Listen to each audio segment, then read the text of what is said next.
We've been talking about it all week long here. What is going to be done about Utah's poor air quality? Now, for this week's Your Life, Your Health, medical specialist Emma Benson talks about the consequences of our air quality staying the way it is. Yeah, I mean, I've been feeling it in my lungs. No one is immune to the dangers of air pollution, right? But picture this.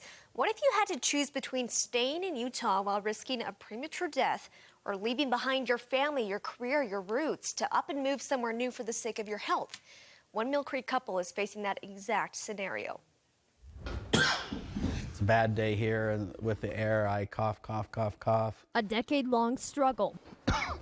It was disrupting my sleep and really couldn't figure out any specific cause. Mark Barnes says his doctors tried for years to get to the bottom of his chronic cough.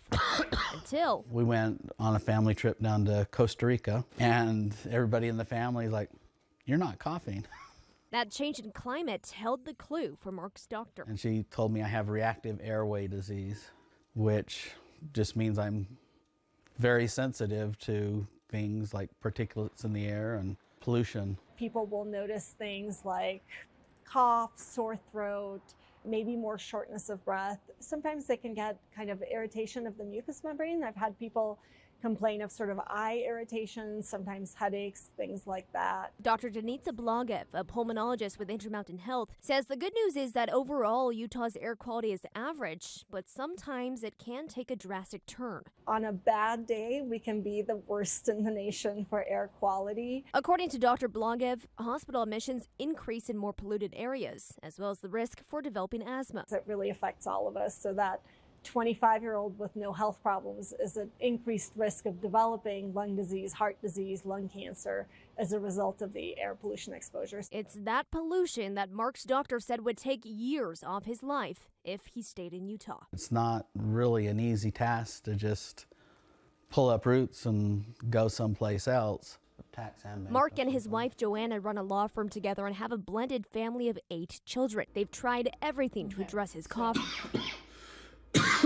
but are now having to accept a new reality. The hardest part now is the place we love isn't healthy for Mark. We all end up being injured by having bad air, and I think unless we get serious about it, all of us are going to feel it. Hopefully they can find a solution that works for them. In fact, Dr. Blagev shared some ways to protect yourself and your family from dangerous air pollution. Exercise indoors on a poor air quality day. Consider carpooling or taking public transit whenever you can. Wear an N95 mask outside. Make sure your indoor filters are cleaned regularly. And also consider investing in an air purifier if you're sensitive to air pollution. You can also check the air quality index on air.utah.gov. I'm sure that whole family is always checking what the air quality is going to be looking like that day sure. before they go out. So Everyone's sensitivity level is very different, too. That's what's so interesting about it, isn't it? Oh, for sure. Yeah, everyone is different, but hopefully they can find something that works for them. Yeah. thanks, Emma. Appreciate it.